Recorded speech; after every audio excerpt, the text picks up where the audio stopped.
Well, woolly here. Oh, it's freezing cold. It's really bright. It's one of those winter's days, guys. Winter is upon us, and winter is definitely coming, guys. And let's talk a little bit about my absolute favourite winter sleeping bag. Yes, you have read the title, guys. It is, of course, the Carinthia Defence 4. Stay tuned.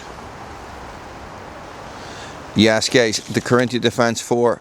The sunlight is killing me here, guys. The Carinthia Defence 4, right? So it's one of these sleeping bags that has been knocking about for a long time, right? And there's a reason why it has been knocking about for a long time, because it is class. It is just, you know, I used to do a lot of walking, and I used to do a lot of more outdoor pursuits type stuff, guys. And basically, once, and I did a lot of sleeping out and a lot of bivvying and stuff, guys.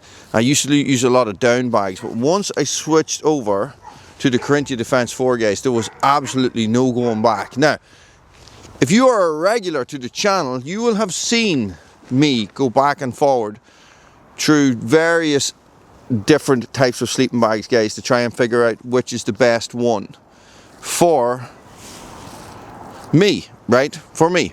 So the thing about it is that I have gone through so many different variations, guys. I have always come back to the Defence 4, right? And it's only recently, guys, in a couple of different for a couple of different, what would you call it, for a couple of different video series and stuff like that, guys, I was trying to find what works best, you know, and it's the Defence 4. I always come back to the Defence 4. Now, my Defence 4 is not a normal one.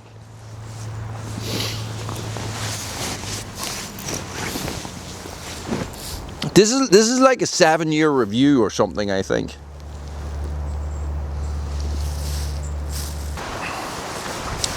So there is my Carinthia Defence 4, guys. As you can see, it is not a normal Defence 4.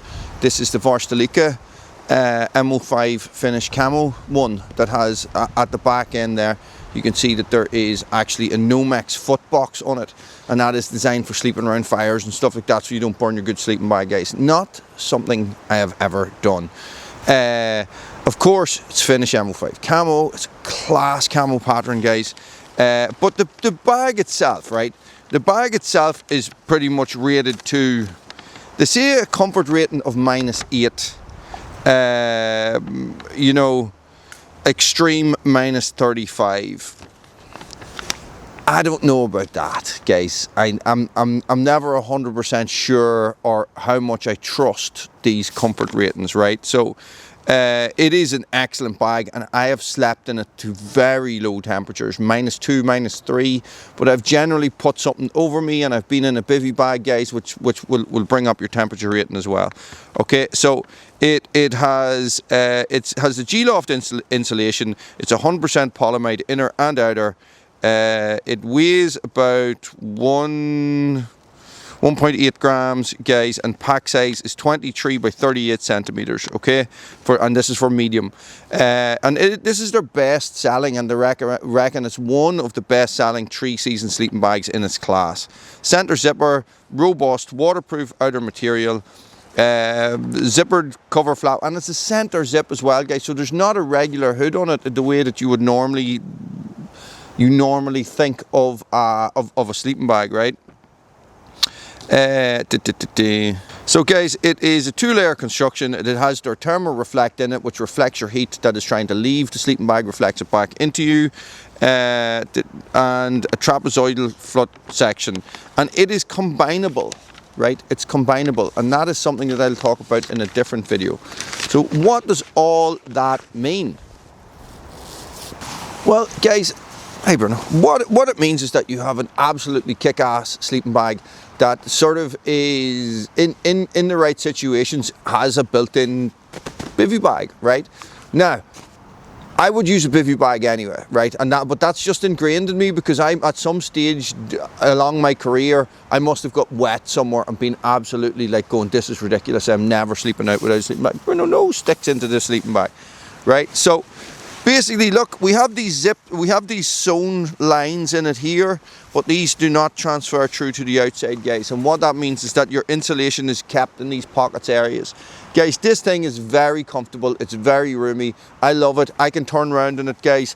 Now, Bruno, that's enough with the stick and the sleeping bags. Guys, this is the hood, right? So this is the way this works.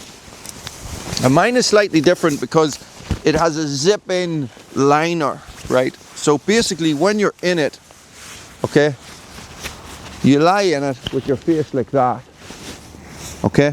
That's the way you'd be sleeping in it. Your shoulders, your arms, everything is in, and only your face is sticking out like this, right? So it's very comfy, right? You can go like this as well with your full head out if you wanna, but I like sleeping like that. And guys, and I'll lie in it, you know, completely enclosed like this all the time, and it's absolutely no problem. Guys, I have had a Defence 4 for at least 8 years in some variation of a Defence 4. You used to be able to pick these up second hand for about £50, and they would be a branded Carinthia Defence 4. Now, there is a company called Gold Deck that will make Austrian Army equipment, guys. So an Austrian Army sleeping bag, as long as it doesn't say Fesca on it, guys, is going to be made by Gold Deck, and Gold Deck are the parent company of Carinthia, right? So that's where the Austrian Army Gore-Tex jackets are really, really good, because they're actually Carinthia Gore-Tex jackets. So any manufacturer that is making military gear, Gold Deck is Carinthia, right? To buy Carinthia branded stuff is expensive. Their jackets are super, super expensive, guys.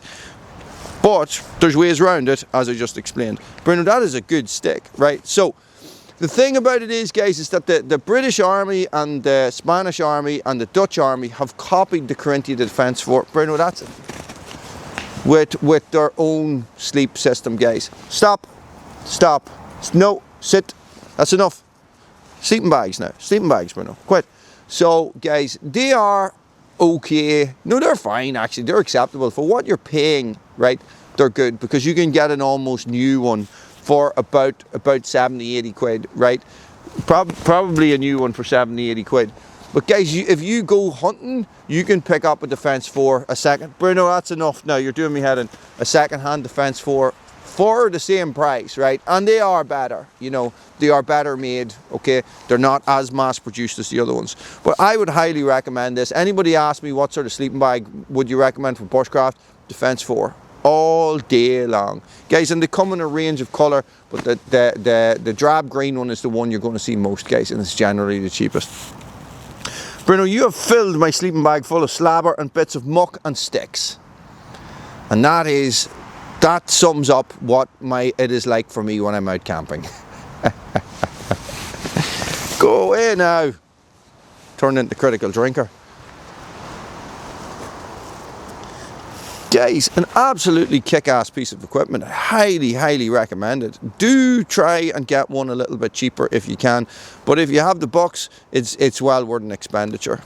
You know, so, and if you have the money, get the Tropin as well. That's the summer bag, and I'll explain why in a moment. Thanks for watching. Stay frosty. Guys, there is probably a Varstalika link below, and there's also a Go Army link below. Now, if you go to the Go Army website, I think they have Defence 4 second hand, right? They actually had Defence 6 second hand as well, and I've been trying to get my hands on one of them for a wee video to see what it's like. Guys, thanks for watching. Stay frosty.